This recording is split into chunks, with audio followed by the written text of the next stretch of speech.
খেলার মঞ্চ উদ্বোধন করলেন সাংসদ শতাব্দী রায়। কথা দিয়ে কথা রাখলেন বীরভূম লোকসভা কেন্দ্রের সাংসদ শতাব্দী রায়।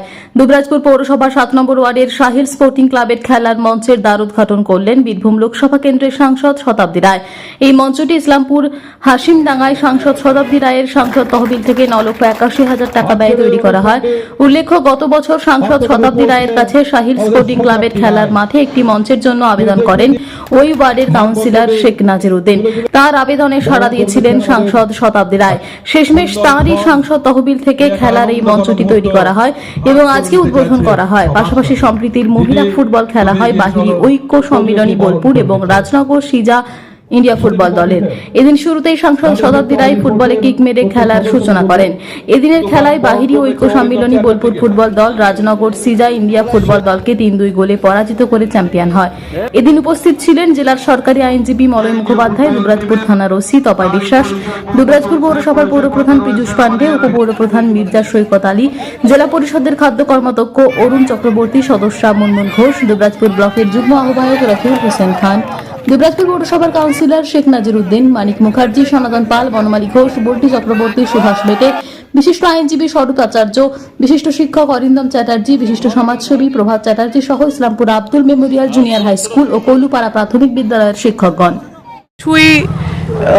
যেটা আলটিমেটলি সফলতা পায় সেটাই ভাল লাগে এবং এটা যে করা গেছে, হয়েছে, কমপ্লিট হয়েছে, ওপেন করা গেল, সেটা একটা দারুণ ভালো লাগা এবং যে মানুষগুলোর সঙ্গে এর সঙ্গে যুক্ত আছে, যাদের আবেদন ফুলফিল হয়েছে, তাদের জন্য ভালো লাগছে।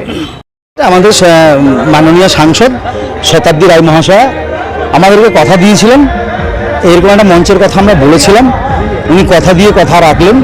৯,৮১,০০০ টাকা একটা বাজেট, যে কম বেশি প্রায় ১০ লক্ষ টাকার, উনি ১০ লক্ষ টাকার ব্যয়ে আমাদের এই মঞ্চে একটা উপহার দিলেন আমাকে। এর আগেও অনেক কিছুই আমাকে সহযোগিতা করেছেন। এটা বলার সাথে সাথে উনি বলেছিলেন যে আপনি এস্টিমেটটা পাঠান, তো সেই মোতাবেক আমরা পাঠিয়েছিলাম এবং সেইভাবে এটা হয়েছে। এটা হওয়াতে এখানকার কচিকাচাদের বা এই সাহিল স্পোর্টিং ক্লাবের প্র্যাকটিসের সাথে সাথে কিছু মালপত্র রাখা বা বিভিন্ন সময়ে আশেপাশের বেশ কয়েকটা স্কুলের নিজস্ব মাঠ নেই, তারা এখানেই স্পোর্টসটা করে এবং তাদেরও এই মঞ্চের একটা প্রয়োজন। এটা হলে ওরাও উপকৃত হলো এবং বিশেষ করে আমার এলাকার ছেলেমেয়েরা তো খুবই উপকৃত হলো। ছোটোখাটো অনুষ্ঠান তারা করতে পারবেন এখানে। আচ্ছা, আমরা একটা দেখলাম যে এখানে মহিলাদেরকে নিয়ে একটা সাম্প্রতিক ফুটবল এটা কীরকম ভাবনা? না, এটা আসলে এলাকার, আমরা কালকেই মহরম পার করেছি, আমরা সবাই গোটা গ্রাম একটা মানে উৎসবের আমেজে ছিলাম। আজকেও মোটামুটি সবাই বাড়িতেই আছে। মহরমের পরের দিন কি হয়, অনেকে বাইরে কোনো যায় না, এবার সেখানে মা বোনেরা বিশেষ করে বাড়িতে থাকবে, তাদের কথা ভেবেচিন্তে একটা মহিলা ফুটবল একটা প্রদর্শনী ম্যাচ, কোনো টুর্নামেন্ট নয়, একটা প্রদর্শনী ম্যাচ করলাম। যারা উপভোগ করবে, একটা বাহিরি বোলপুর থেকে নিয়ে এসেছি, একটা রাজনগর থেকে নিয়ে এসেছি। আমার নাম শেখ নাজিরউদ্দিন, আমি কাউন্সিলর দুবরাজপুর পৌরসভা।